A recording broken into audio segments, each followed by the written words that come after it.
जय हिंद। आज हम लोग बहुत दिनों के बाद बैक हुए हैं बायोलॉजी का क्लास लेकर के। बायोलॉजी जो कि 10वीं कक्षा का बायोलॉजी लेकर हम लोग आए हैं और इसके बाद 10वीं कक्षा का सभी चैप्टर का चैप्टर वाइज आपको एक एक करके वीडियो अवेलेबल हो जाएगा। 12th का जो सिलेबस था उसको ऑफलाइन कंप्लीट करा दिया गया ताकि और उसके बाद अब 10th के लिए हम लोग स्टार्ट किए हैं। इसके बाद कुछ समय यदि बचता है तो मैं आने वाले सीजीएल एग्जाम्स का जो प्रीवियस इंग्लिश का जो पेपर होगा उसको जो 2000 से स्टार्ट होकर के 2019-20 तक का एग्जाम हुआ है सभी एग्जाम्स का कि पर डे वीडियो अवेलेबल करवा दूंगा इंग्लिश का क्वेश्चन सॉल्व करके। ओके, तो आज हम लोग स्टार्ट करेंगे बायोलॉजी क्लास 10 का पहला लेसन, जो कि ये भारतीय भवन से है और एनसीईआरटी भी लगभग सबका सेम ही रहता है, लेकिन भारतीय भवन थोड़ा सेपरेट करके आपको समझाने का प्रयास करता है। तो मेरा उद्देश्य यही है कि आप अपने एग्जाम्स में ज्यादा से ज्यादा क्वेश्चन हल कर पाएं और अधिक से अधिक सवालों का जवाब देते हुए अधिक से अधिक अंक प्राप्त करें। मेरा यही मात्र एक उद्देश्य है। उसी उद्देश्य के साथ आइए हम लोग अपने क्लास की ओर आगे बढ़ते हैं। तो आज हम बात करेंगे जैव प्रक्रम। किसकी बात करने वाले हैं? जैव प्रक्रम की। जैव प्रक्रम जैसे ही हमारे मन में आता है तो लगता है अब जो बच्चा 9-10 तक जो बिहार बोर्ड का हाल है मैं उसकी बात करूंगा कि बिहार बोर्ड का 9 तक तो कुछ ना ही इंस्टीट्यूट में होती है पढ़ाई ना ही स्कूल में, भाई आपको पता ही है। जैसे ही डायरेक्ट 10 आता है तो आदमी डर जाता है, क्या पढ़ना है क्या पढ़ना है। कुछ नहीं पढ़ना है, पेड़ पौधे कैसे कि जिंदा रहते हैं वही देखना है और कुछ ज्यादा टेंशन लेने की आवश्यकता नहीं है। तो आइए हम लोग स्टार्ट करते हैं जैव प्रक्रम। जैव प्रक्रम में हम लोग को क्या पढ़ना है? पोषण। तो जैव प्रक्रम सिर्फ पोषण तक ही संबंध नहीं रखता है। जैव प्रक्रम का संबंध एक जीव का, चाहे वो पेड़ पौधे हो या फिर इंसान हो, एक जीव का पूरे जीवन काल का जो उसका प्रक्रिया होगा उसकी बात करेगा जैव प्रक्रम। तो जैव प्रक्रम है क्या? तो वे सारी प्रक्रियाएं। जैव प्रक्रम क्या है? अब आप हम लोग से सवाल कीजिएगा कि जैव प्रक्रम क्या है। तो जैव प्रक्रम कहलाता क्या है हम लोग उसके बारे में जानेंगे। वे सारी क्रियाएं जिनके द्वारा जीवों का अनुरक्षण होता है उसे क्या कहते हैं? जैव प्रक्रम कहते हैं। वे सारी क्रियाएं जिनके द्वारा जीवों का अनुरक्षण होता है, जिनसे जीव जीवित रहते हैं या फिर जीवित रहने में उसकी सहायता होती है, उसी को क्या कहता है? उसी को क्या कहा जाता है? जैव प्रक्रम। और एक बात, बहुत दिनों बाद आया हूं तो थोड़ा उसको क्या कहते हैं, कॉन्फिडेंस में हल्का सा कमी होगा तो उसके लिए माफ कीजिएगा। और आइए विषय वस्तु पे आते हैं। सजीव और निर्जीव। जैव प्रक्रम में दो घटनाएं होंगी। सबसे पहले तो हम लोग ये देखेंगे कि सजीव है या फिर निर्जीव है। तो जितने भी हमारे आसपास में वस्तुएं दिखते हैं अगर जीव के आधार पर बांटेंगे तो कुछ हो जाएंगे सजीव और कुछ हो जाएंगे निर्जीव। जैसे आपके आसपास में जो जानवर बंधे होते हैं या आपके आसपास में जो पेड़ पौधे हैं ये सभी सजीव में हैं, लेकिन आपके घर में मौजूद टेबल कुर्सी पंखा ये सभी के सभी क्या है? निर्जीव है। क्या है? ये सभी के सभी निर्जीव है। आएंगे तो सजीव और निर्जीव। तो जैव प्रक्रम में सजीव की आवश्यकता होती है, निर्जीव की आवश्यकता नहीं होती है। दूसरे शब्दों में कहें तो जैव प्रक्रम की आवश्यकता सिर्फ सजीवों को होती है, निर्जीवों को नहीं होती है। कोई दिक्कत समझने में? ये वाला पॉइंट हम लोग खत्म कर लिए। जैव प्रक्रम हम लोग पढ़ लिए और सजीव और निर्जीव पढ़ लिए। तो किनको जैव प्रक्रम में किनकी आवश्यकता होगी? सजीव की कि निर्जीव की? तो सजीव की बात करें। किसकी बातें करेंगे? सजीव की। तो सजीव हमारे आसपास में दिखते हैं, श्वास लेते हैं, खाना खाते हैं और क्या करते हैं, इधर उधर घूमते हैं, यानी कि शरीर की जो शारीरिक गति होती है वो दर्शाते तो हम लोग कहते हैं ये सजीव है। एक जब मैं छोटा था, लगभग लगता है 4 या 5 में होता, तो एक गुण पढ़ता था कि सजीव गति करते हैं। तो मैं सोचता था पेड़ पौधे तो सजीव होते हैं, वो कहाँ गति करते हैं? वो कहाँ एक खेत से दूसरे खेत चले जाते हैं पानी की खोज में? नहीं जाते हैं जी। तो वो क्या करते हैं, वो वृद्धि करते हैं। क्या करते हैं? वृद्धि करते हैं। एक छोटा सा पेड़ बड़ा सा, मतलब एक छोटा सा पौधा होता है, वो एक बड़ा सा पेड़ में बदल जाता है।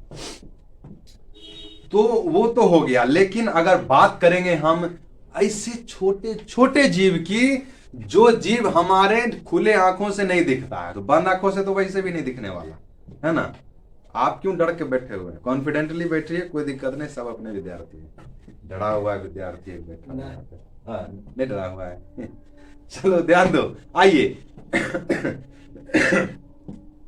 तो जो जीव होता है, उस जीव, अब छोटे छोटे जीव जो बैक्टीरिया हैं, जो वायरस हैं, वायरस से तो आप लोग वाकिफ हैं ही। कोरोना भाई भारत में आए हैं, अब उनका एक और नया वेरिएंट आया है, क्या नाम है उस वेरिएंट? ओमिक्रॉन। जो भी हो, हम लोग इंडिया वाले मास्क लगाएंगे और उसको भगाएंगे। आज नहीं तो फिर जान ले बात है, आप लोग को पता ही है कि वायरस को कैसे कैसे भगाया गया था हमारे यहाँ से। आगे बढ़ो।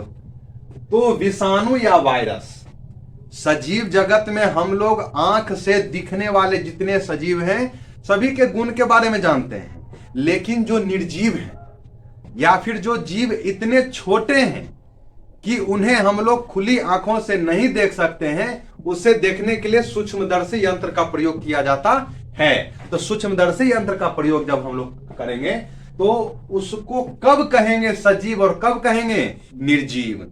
तो हम लोग वैसे जीवों को, अब कोई कहेगा कि जीवाणु या विषाणु, अरे बस समझ में, जीवाणु या विषाणु को कब तक हम लोग सजीव के वर्ग में नहीं रखेंगे और कब तक हम लोग निर्जीव के वर्ग में नहीं रखेंगे?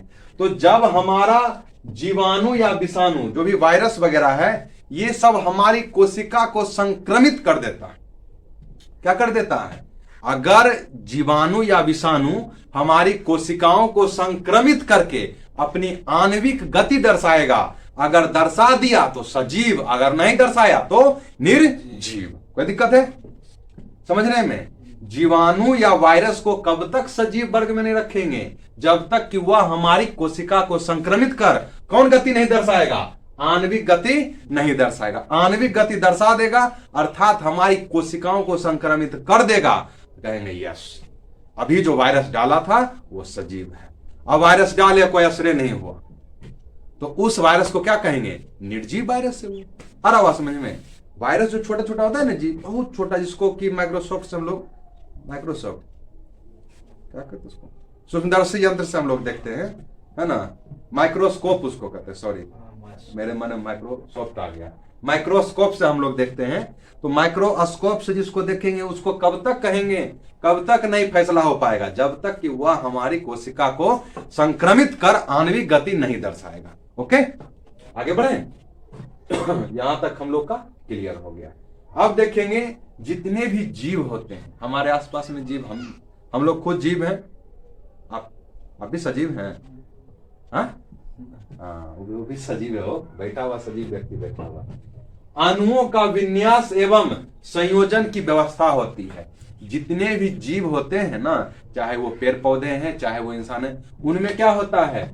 अणुओं का विन्यास। विन्यास मीन्स होता है अलग करना, एवं संयोजन की व्यवस्था होती है। विन्यास यानी को फैलेगा और समटा जाएगा। तो जितना भी हम लोग जीव देखेंगे उसमें क्या होता है? अणुओं की एक सुनियोजित विन्यास एवं संयोजन की व्यवस्था होती है। कोई भी जीव उठा के देख लेंगे, कोई दिक्कत समझने में? आप लोग मतलब वीडियो वाले जिनको समझ में नहीं आएगा वो हमको कमेंट कर देंगे, हम उसका जवाब देंगे। यहां तक क्लियर हो गया। अब देखेंगे हम लोग का जितना भी जीव है, हम लोग के आसपास जितना भी जीव वगैरह हम लोग देखते हैं, उन सभी जीव में जो जीवन का मूलाधार है, जो जीवन का मूलाधार है वो है न्यूक्लियोप्रोटीन। क्या है? न्यूक्लियोप्रोटीन। बड़ा उल्टा पुल्टा नाम है क्या? नहीं, ठीक तो है। न्यूक्लियोप्रोटीन जो कहां पाया जाता है? जीव द्रव्य में पाया जाता है। कहां पाया जाता है? जीव द्रव्य में पाया जाता है। तो जीव द्रव्य किसको कहते हैं? हम लोग छोटे छोटे जीव को भी देखते हैं, वो लोग जिंदा रहते हैं, है ना। और आप लोग को बेहतरीन ढंग से मालूम होगा कि जीव द्रव्य क्या है। हम लोग आगे बढ़ेंगे तो और अच्छे समझ जाएंगे। न्यूक्लियोप्रोटीन कहां पाया जाता है? जीव द्रव्य में। उसी न्यूक्लियोप्रोटीन को जीवन का मूलाधार कहा जाता है। जीवन का मूलाधार किसे कहा जाता है? न्यूक्लियोप्रोटीन को। याद रखिएगा, ऑब्जेक्टिव में पूछ देगा। ओके, आगे बढ़े। ये कहां पाया जाएगा? तो जीव द्रव्य में पाया जाएगा। कोई दिक्कत है यहां तक समझने में? Okay, clear. आगे बढ़ेंगे। अब हम लोग एक चीज और जानेंगे, जय प्रक्रम की बात करेंगे। जय प्रक्रम में क्या क्या होता है? तो जय प्रक्रम में होता है पोषण। क्या होता है जय प्रक्रम में? पोषण। पोषण समझिएगा, खा पी के मोटाना है, मतलब क्या कहेंगे उसको? पोषण। एकदम खा पी के एकदम तंदुरुस्त हो जाइए, मोटाक पहलवान हो जाइए, तो आप ठीक ठाक आपका है पोषण। और जो छोटे बच्चे हम लोग अपने समाज में सबसे गरीब तबके के लोग के बच्चों को देखते हैं, ये एक बड़ा सा पेट बेचारे का बढ़ा हुआ होता है, हाथ पैर पूरा सूखा, उसको क्या कहें? कुपोषण। क्या कहते हैं उसको? कुपोषित बच्चे, अर्थात वो कुपोषण के शिकार हो चुके हैं। तो जय प्रक्रम में सबसे पहले क्या होता है? पोषण। उसके बाद होता है श्वसन, उसी का अंग है। उसके बाद पाचन होता है, खाएगा तो पचाएगा ना जी। और उसके बाद होता है उत्सर्जन।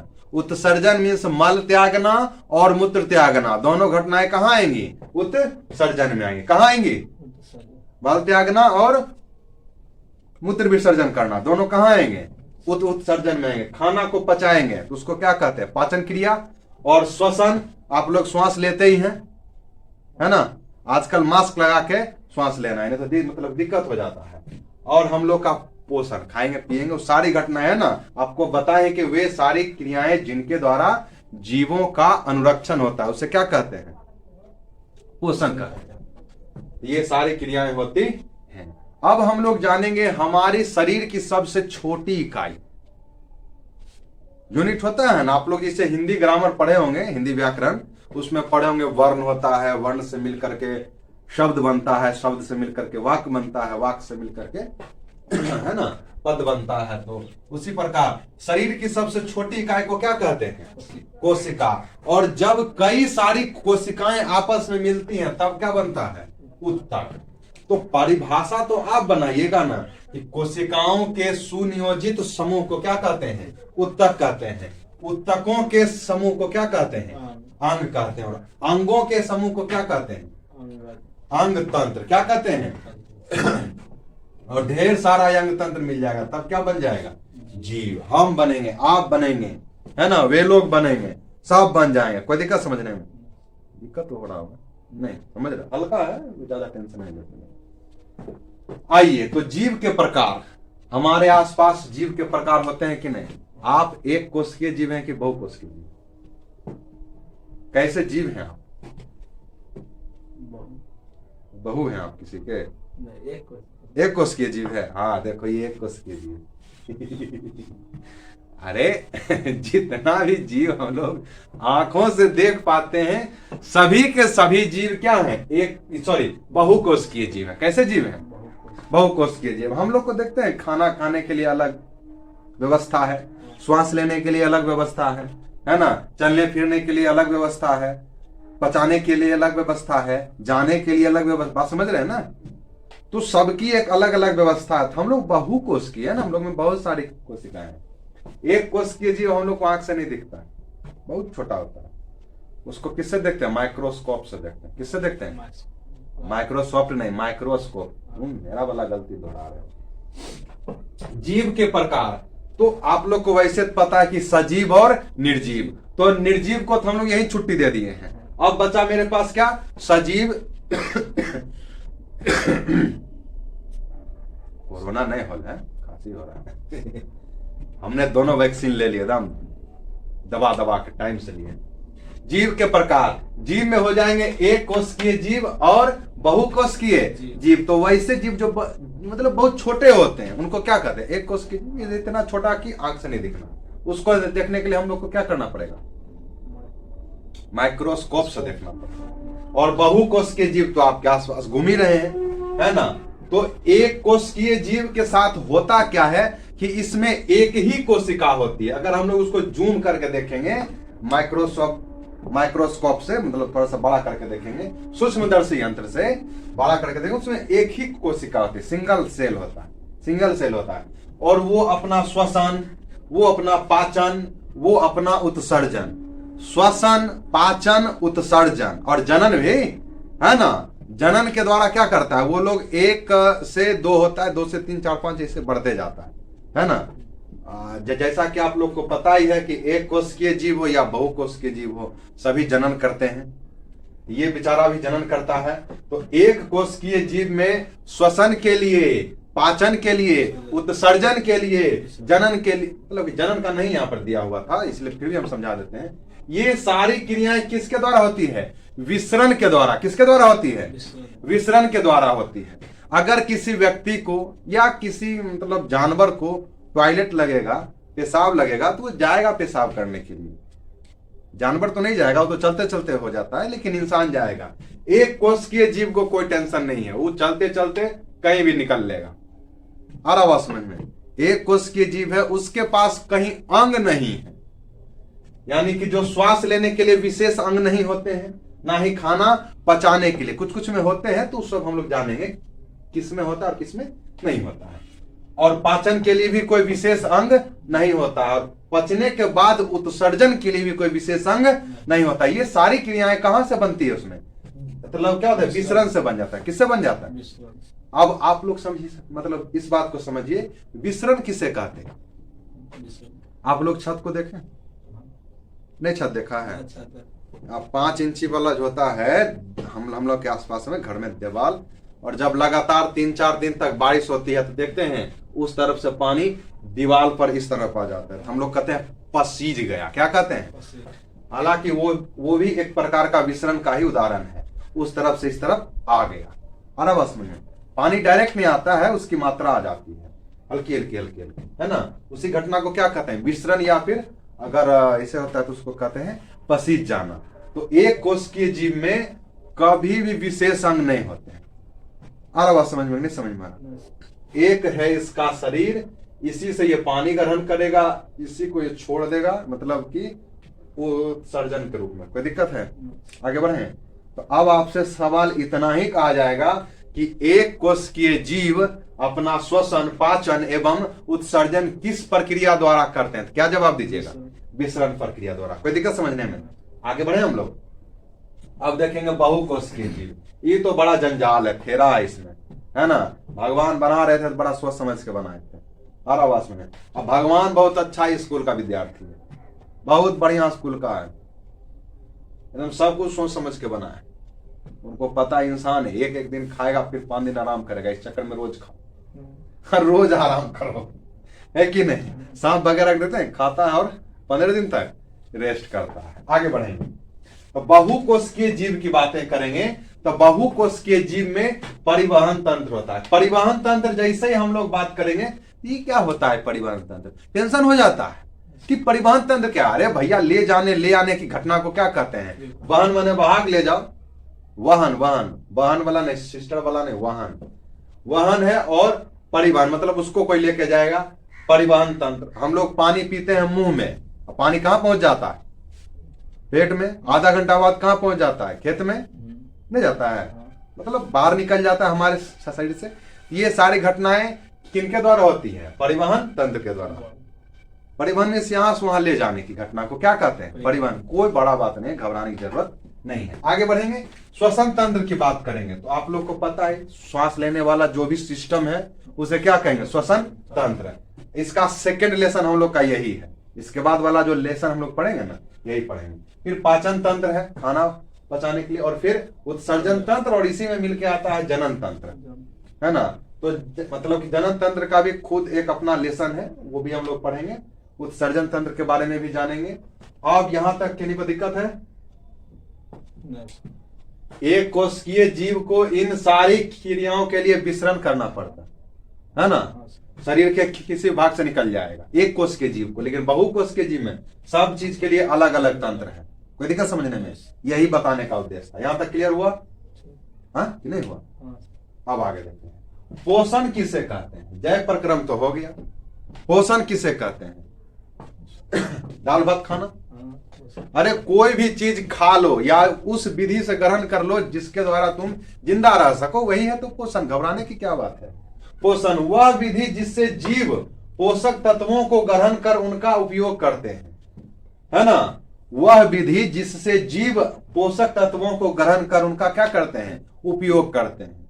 वह प्रक्रिया, वह विधि जिसके द्वारा जीव पोषक तत्वों को ग्रहण कर लेंगे, खाली ग्रहण करने से होगा, और उनका उपयोग भी करते हैं, उन्हें क्या कहते हैं, पोषण कहते हैं। क्या कहते हैं, पोषण की दो विधियां, पोषण की दो विधियां, पहला स्व पोषण और दूसरा पर पोषण। कोई दिक्कत। पोषण की दो विधियां, पहला कौन, पर पोषण, सॉरी स्व पोषण और फिर पर पोषण। कोई दिक्कत समझने में। स्व पोषण को इंग्लिश में कहते हैं ऑटोट्रोफिक न्यूट्रिशन और पर पोषण को कहते हैं हेटरोट्रोफिक न्यूट्रिशन। कोई दिक्कत समझने में यहां तक, इस तरफ में कोई दिक्कत। आगे बढ़ा जाए। आ रहा है, मजा आ रहा है पढ़ने में बायोलॉजी। मैं फर्स्ट बार पढ़ा रहा हूं, ऐसे पहले भी पढ़ाया। स्वपोषण हो गया। एक मेरा दोस्त है, बहुत मेरा यार है, मतलब मस्त यार है मेरा, उसको कह सकते हो क्या, फास्ट फ्रेंड, लंगोटिया यार का समझते हो ना। हाँ, उसका एक भाई है, वो हमको क्या कहता है, हम अपने दम पर आगे बढ़ते हैं, तो अच्छी बात है। उसको बायोलॉजी की ये बात पते नहीं है, उसको पते नहीं कि केवल पेड़ पौधे ही स्वपोषी हैं, बाकी हम सभी क्या हैं, परपोषी हैं। हम लोग को पोषण के लिए किसी न किसी पर आश्रित रहना पड़ेगा। अब वो बकलोलबा को कौन समझाएगा। आगे बढ़े। वो कहता है कि हम अपने दम से चलते हैं, किसी पर आश्रित नहीं है। बकलोलबा अरे फूडिंग चेन में हम लोग क्या हो जाते हैं, हेट्रोट्रोफिक हो जाते हैं ना, परपोषी हो जाते हैं ना। वो कहता है हम अपने दम। चलो आगे बढ़ते हैं। पोषण की विधियां, तो पोषण की दो विधियां, स्व पोषण और पर पोषण। तो पूरे संसार में केवल पेड़ पौधे ही स्वपोषी हैं। हाँ, ओनली पेड़ पौधे क्या हैं, स्वपोषी है। बाकी जितने भी जीव आपको देख रहे हैं सब फूड चेन का हिस्सा है। फूड चेन समझते हैं ना, आहार श्रृंखला। जैसे एक ग्रास हॉपर यानी टिड्डा को कौन खाता है, मेंढक, और मेंढक को कौन खाता है, सांप, सांप को कौन खाता है, चील। अरे बात समझ में नहीं समझ। आज चील को फिर कोई बड़ा जीव के हाथ में धड़ा गया तो खा लेता है, कोई दिक्कत समझने में। तो ये एक फूड चेन, क्या है ये, फूड चेन है। एक बार एक आदमी हमसे पूछा कि शाकाहारी जो है, मांसाहारी जो होता है वो सही है या गलत है। तो हमने अपने बच्चों से पूछा कि भाई ये बताओ कि तुम लोग शाकाहारी हो कि मांसाहारी हो। उसने कहा कि हम लोग शुद्ध शाकाहारी हैं। एक दो बच्चे हाथ उठाए कि हम लोग मांसाहारी मतलब सर्वाहारी हैं। हमने उससे कहा कि आज बोल दिया फिर मत बोलिए। मानव का इतिहास 5000 साल पुराना है, जबकि खेती का इतिहास लगभग 600-700-800 साल होगा पुराना, या 2000 साल होगा पुराना। तो उसको देख लो, उससे पहले तो हम लोग मांसाहारी ही थे आदि मानव के टाइम में। तो 100% शाकाहारी नहीं हो सकते। आगे बढ़े। हम लोग क्या है, स्वपोषी, परपोषी। तुम लोग परपोषी, हाँ परपोषी है लोग। स्वपोषण, स्वपोषण ऑटोट्रोफिक न्यूट्रिशन। तो पेड़ पौधे ही इकलौते ऐसे जीव हैं इस पूरे संसार में जो अपने खाने पीने के लिए खुद पर डिपेंड है। बाकी हम सभी लोग किसी न किसी रूप में पेड़ पौधे पर या जीव जंतु पर आश्रित हैं, है ना। पार्टी देता है दोस्त की, कहते हैं मुर्गा कटवाओ, नहीं कहते हैं। और ज्यादा राजा रहते कहते खस्सी कटाओ, नहीं तो मछली बनवाओ। तो हम लोग खाने के लिए किसी न किसी जीव पर क्या है, आश्रित रहते हैं। अरे बस में आगे बढ़ते हैं। तो स्वपोषी जीव किन्हें कहते हैं, ये जानने वाली बात हो जाएगी। तो ऐसे जीव जो भोजन के लिए अन्य जीवों पर निर्भर नहीं रहते हैं, बल्कि अपना भोजन स्वयं संश्लेषित कर लेते हैं, उन्हें क्या कहते हैं, स्वपोषी कहते हैं। क्या कहते हैं, स्वपोषी, या उसी को ऑटोट्रॉप्स कहते हैं। क्या कहते हैं, ऑटोट्रोफिक, यहाँ ऑटोट्रॉप। स्वपोषी, यहाँ ये स्वपोषण है, ये स्वपोषी हुआ। तो पोषण की इस विधि का जो पालन करता कोई भी जीव, जो पोषण की स्वपोषी विधि को पालन करेगा, उसी को क्या कहेंगे, स्वपोषण। पोषण की यह विधि स्वपोषण कहलाती है। क्या कहलाती है, स्वपोषण, जो अपना पोषण स्वयं करते हैं वैसे जीवों को स्वपोषी जीव कहते हैं। और यह पोषण की यह विधि जिसमें जीव अपना भोजन या अपना पोषण स्वयं करते हैं उसे स्वपोषण कहेंगे। कोई दिक्कत समझने में? यहां तक। ऑटो का मतलब होता है स्वतः, नहीं हम लोग सुने ऑटोमेटिक, है ना, ऑटोमोबाइल, वहां पे ऑटो का मतलब होता है स्वतः। ऑटो स्टार्ट नहीं होता है, हम लोग के गाड़ी में अब तो आ गया, आजकल एगो बुलेट गाड़ी है उसमें भी आ गया है ऑटो स्टार्ट, सेल्फ स्टार्ट उसको कहते हैं। सेल्फ स्टार्ट दे दिए तो एकदम लकड़ी जैसा लड़का सब भी क्या करता है, बुलेट उड़ाता है, नहीं तो किक मारने में उसको नानी याद आ जाएगा। आगे ध्यान दो। तो स्व मीन्स ऑटो मीन्स समझ गए, और ड्रॉप्स मीन्स होता है पोषण, जो अपना पोषण स्वयं करते हैं। यहां तक कोई दिक्कत समझने में? आगे बढ़ते हैं।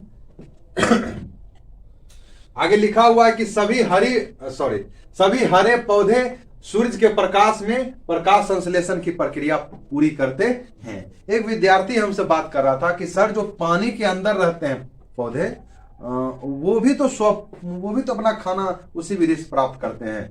तो हमने कहा आप ये बात बताओ हमको कि क्या पेड़ पौधे उतनी गहराई में मिल पाते हैं जहां पर सूर्य का प्रकाश नहीं पहुंचता है?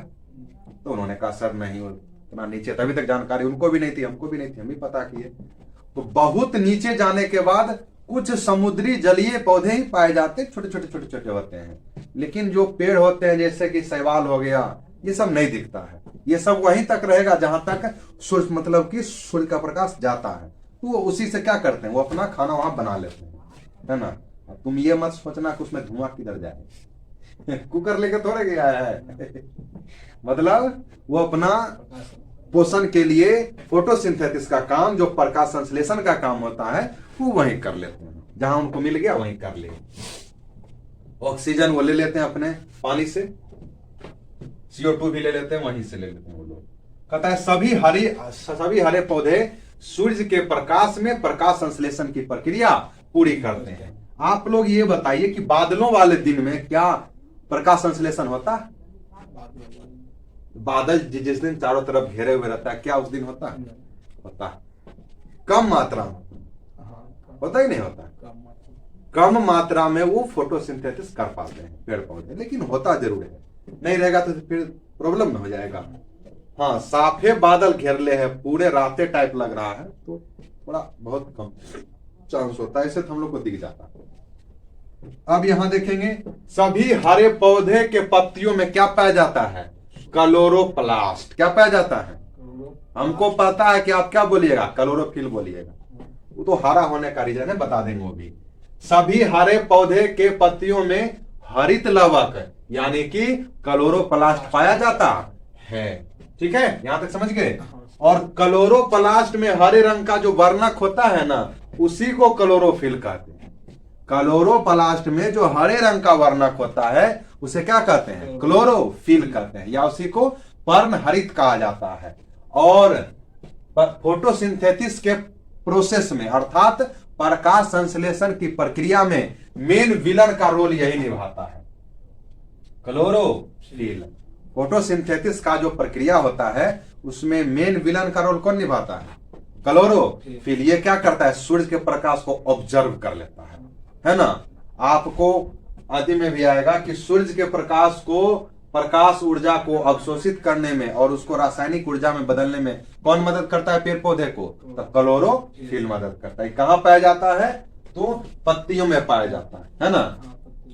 इसी को पर्णहरित भी कहते हैं, है ना। इसी को हरित लवक भी कहा जाता है। किधर गया है, किधर गया? नहीं, हरित लवक में क्या पाया जाएगा? हरित लवक कहां पाया जाता है? इसी को हरित लवक कोई कहते हैं क्लोरोप्लास्ट, और इसमें क्या होता है? क्लोरोफिल, जिसको कि पर्णहरित के नाम से भी जानते हैं। जब मैं छोटा था तो मेरे बड़े भाई जो हैं यहाँ सभी, वो मुझे बता रहे थे कि पेड़ पौधे हरे क्यों दिखते हैं। मुझे हमें क्या पता, तू यार तू लाल देख ले। उन्होंने कहा नहीं, पर्णहरित के कारण। एक भाई बताए हमको क्लोरोफिल के कारण। हम बोले इन दोनों भाइयों की खुद में नहीं बन रही है, तो इनका जवाब कैसे सही होगा? थोड़ा और बड़ा हुए तो पता चला दोनों एक ही का नाम है, पर्णहरित। कोई दिक्कत समझने में? आप देखेंगे प्रकाश संश्लेषण कहते किसको है? तो जिस प्रक्रिया के द्वारा पौधे अपना भोजन तैयार करते हैं उस मूलभूत प्रक्रिया को, जिस प्रक्रिया द्वारा पौधे अपना भोजन तैयार करते हैं, उस मूलभूत प्रक्रिया को क्या कहते हैं? प्रकाश संश्लेषण कहते हैं। कोई दिक्कत समझने में? आगे बढ़ेंगे। सूर्य के प्रकाश की सहायता से, बिना सूर्य के प्रकाश की सहायता के फोटोसिंथेसिस अर्थात प्रकाश संश्लेषण की प्रक्रिया संभव नहीं। सूर्य के प्रकाश की सहायता से प्रकाश संश्लेषण में सरल अकार्बनिक अणु, तो सरल अकार्बनिक अणु कौन कौन है? कार्बन डाइऑक्साइड, जिसको CO2 के नाम से जानते हैं, और जल, है ना। प्रकाश संश्लेषण की सहायता से सरल अकार्बनिक अणु का पादप कोशिकाओं में अस्थिरीकरण होता है। क्या होता है पादप कोशिकाओं में? पादप कोशिकाओं में अस्थिरीकरण होता है। किस रूप में होता है? तो कार्बनिक अणु के रूप में। किस रूप में? कार्बनिक अणु में। सरल अकार्बनिक अणु का अस्थिरीकरण क्या होता है? पादप कोशिकाओं में सरल अकार्बनिक अणु का अस्थिरीकरण होता है कार्बनिक अणु में। कहां होता है?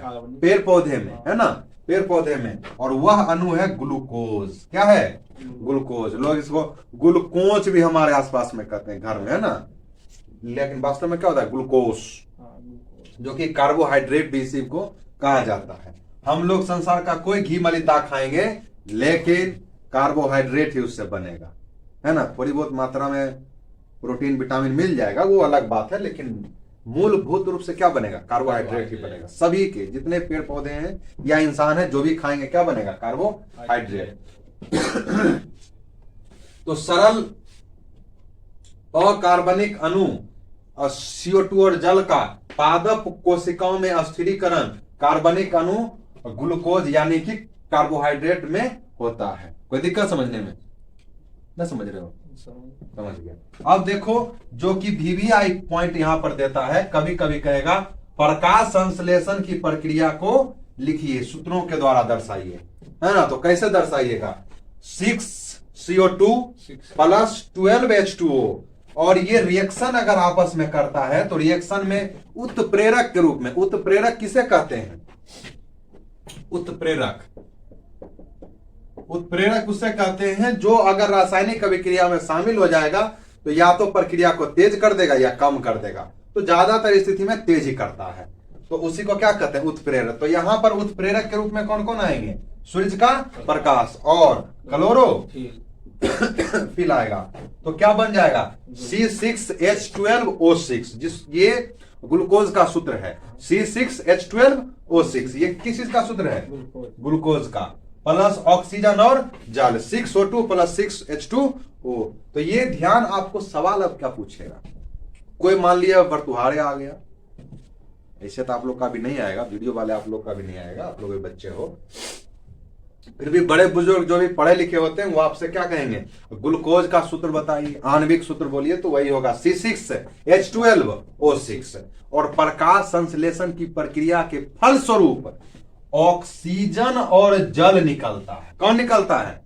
ऑक्सीजन और जल निकलता है। कोई दिक्कत समझने में? नहीं समझ रहे हैं? हम लोग जब बचपन में छोटे थे, तो सब बचपन में छोटे होते हैं तो हमारे सर हम लोग को बताया करते थे कि पेड़ पौधे ऑक्सीजन देते हैं। उन्होंने ये नहीं बताया कि हमेशा देते हैं या फिर सिर्फ दिन में देते हैं। तो जब वो प्रकाश संश्लेषण की प्रक्रिया करेंगे तो वो कार्बन डाइऑक्साइड को ग्रहण करेंगे और छोड़ेंगे क्या? ऑक्सीजन और जल छोड़ेंगे। तो पेड़ पौधे जल का कैसे छोड़ते हैं? ये प्रक्रिया, ये प्रैक्टिकल आप घर पे भी कर सकते हो। एक छोटा सा होता है ना पेड़, आप लोग के आसपास में होगा, उसको पॉलीथीन से उसका एक डाली छोटा सा जो एक उसमें आ जाए, उसमें बांध दीजिए अच्छे से, और ध्यान से देखिएगा, थोड़ी देर के बाद उसके ऊपर जलवाष्प की हल्की हल्की बूंदें आपको दिख जाएंगी। तो आपको पता चल जाएगा कि जल छोड़ता है या नहीं। प्रकाश संश्लेषण की प्रक्रिया के फलस्वरूप पेड़ जल छोड़ते हैं या नहीं। वायुमंडल में उस जल भी छोड़ते हैं और ऑक्सीजन भी छोड़ते हैं। क्लियर है? जब प्रकाश संश्लेषण की प्रक्रिया होगी तभी पेड़ पौधे ऑक्सीजन को रिलीज करेंगे, ऑक्सीजन को छोड़ेंगे। कोई दिक्कत समझने में? हम लोग कल मिलते हैं इसके अगले पॉइंट के साथ। तब तक के लिए जय हिंद।